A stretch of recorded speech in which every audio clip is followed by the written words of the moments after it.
안녕하세요. 마음의 정리도 할 겸 천천히 적어보겠습니다. 여동생이라 해도 피 한 방울 안 섞인 남이지만 이야기는 지금으로부터 5년 전부터 시작됩니다.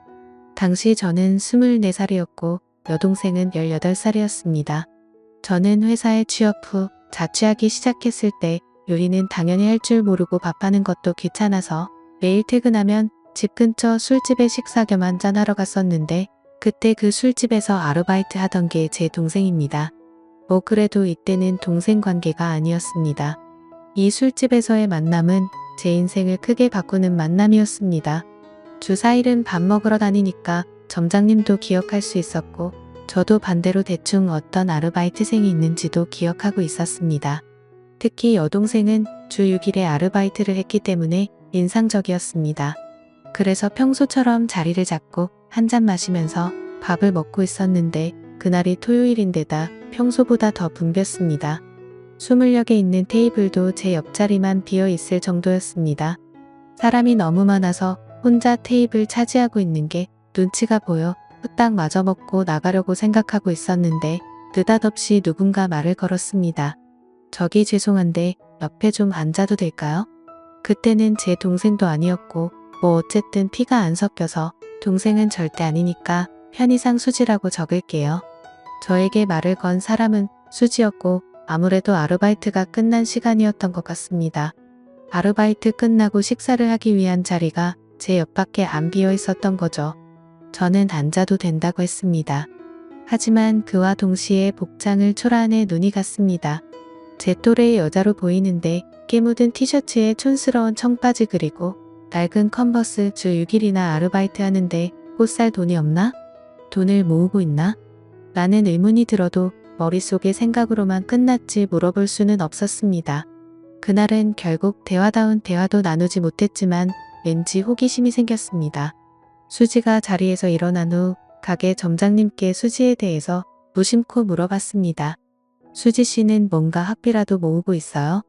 훌륭하네요. 나이도 젊은데 왜 그렇게 생각해? 아니 올 때마다 항상 아르바이트를 하고 있고 옷도 잘 안 사입는 것 같아서요. 아니 쟤는 집안 사정이 많이 복잡해. 사정이 많이 딱해. 그래서 안타까워서 아직 고등학생이지만 아르바이트 쓰는 거야. 아 그래요? 고등학생인데 참 대단하네요. 반했어? 반하진 않았지만 왠지 모르게 흥미를 갖게 되었습니다. 그래서 기분 나쁘지 않은 수준으로 가게에서 말을 걸거나 자연스럽게 들리는 이야기들을 듣기를 3개월 정도 계속하던 어느 날 우연히 제가 가게 뒷문을 나온 타이밍에 수지가 가게 뒤에서 고함을 지르는 목소리를 들었습니다. 근처로 가보니 통화 중이었고 들으려고 했던 건 아닌데 고함을 지르는 모습에 무슨 일인지 궁금하여 근처에서 통화하는 것을 엿들었습니다. 들려온 내용은 자세하게 못 알아들었는데 뭔가 돈 때문에 혹신각신하는 것 같았습니다. 어제 30만 원 줬는데 왜 이런 대화였습니다. 대충 통화가 끝났을 무렵 이번에는 서럽게 우는 소리가 들려왔습니다. 자주 봐서 친하다고 착각한 저는 그 순간 무슨 일인지 몰라도 도와주지 않으면 안 된다는 생각에 용기를 내서 말을 걸었습니다.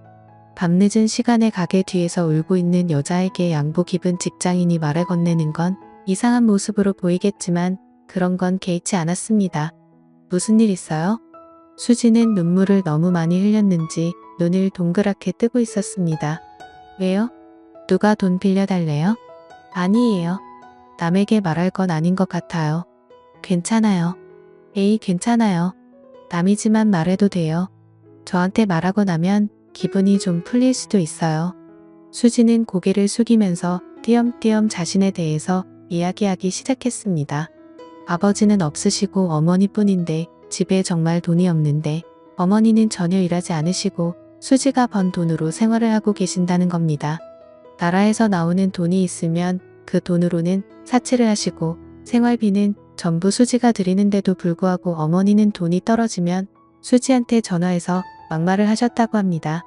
그래서 정말 못 사는 동네에서 겨우겨우 살고 있는데 최근엔 전기세랑 가스세도 못 내고 있어서 힘들어서 울었다고 하더라고요. 얘기를 들으면서 저도 모르게 눈물이 났습니다.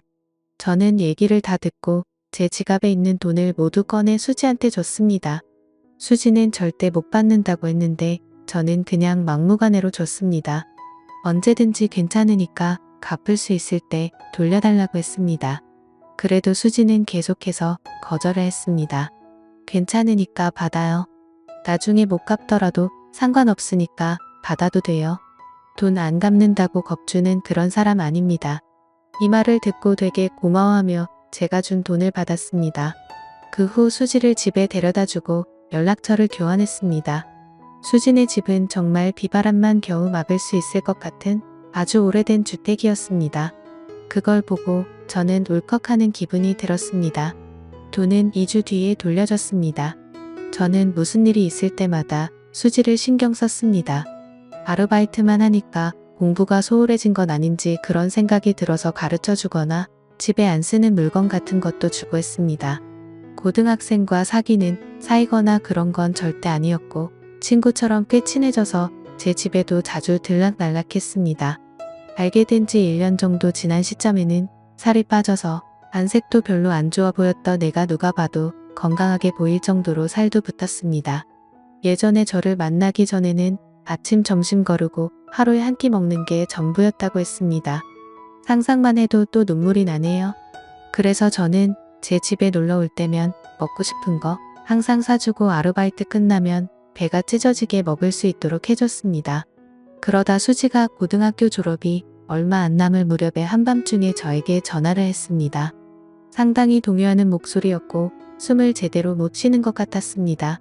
통화로는 대화가 어려웠고 결국 저는 수지의 집으로 향했습니다.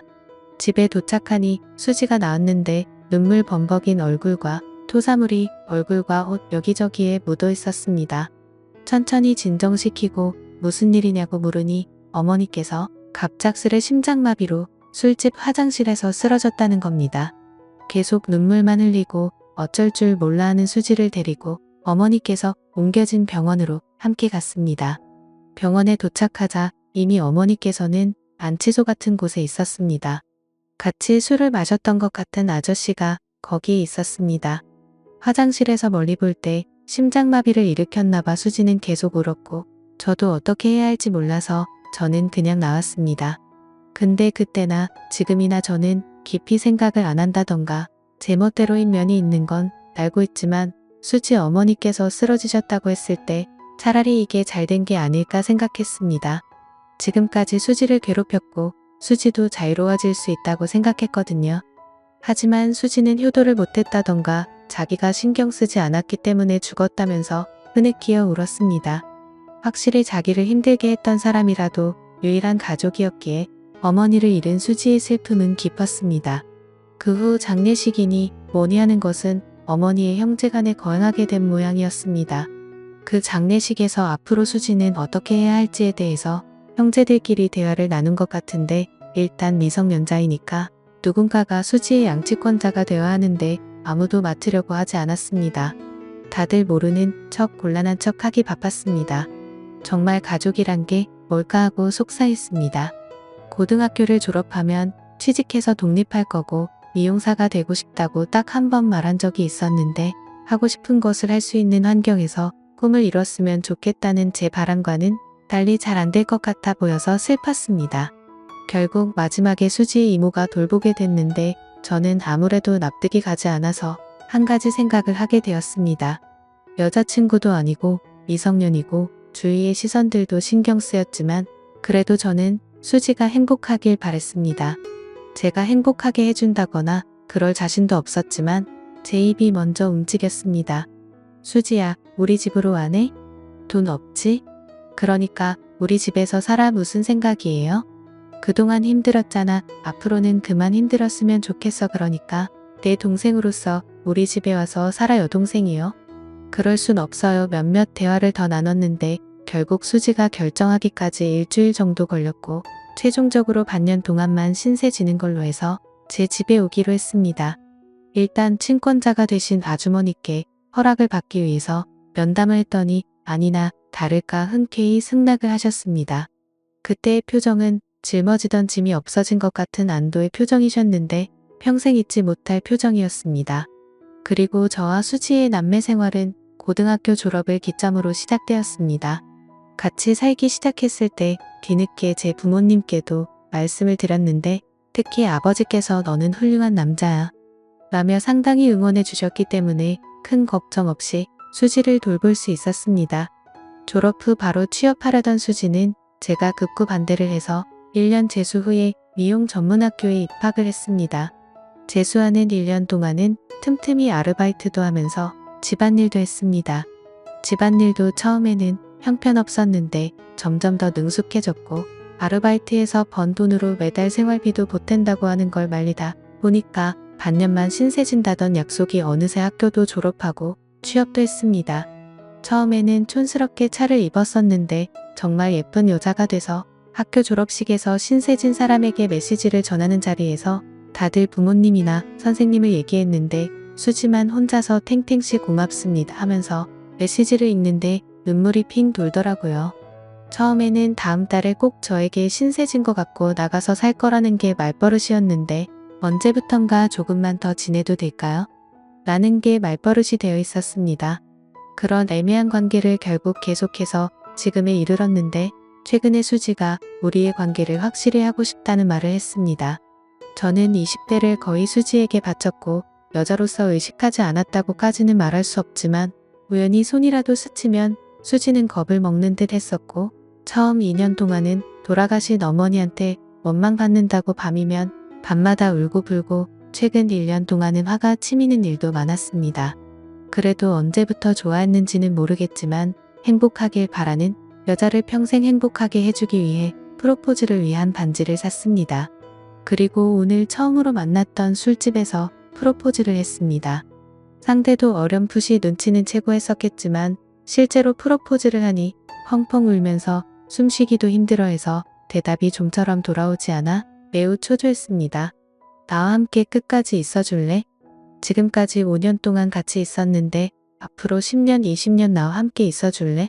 닭똥 같은 눈물을 펑펑 쏟아내기 시작하는데 아르바이트생들 총출동해서 축하해주려던 점장도 너무 소란스럽고 대답이 돌아오지 않아 초조함이 극에 다다를 때 진정이 된 수지가 그동안 너무 불안했다고 얘기를 하기 시작했습니다.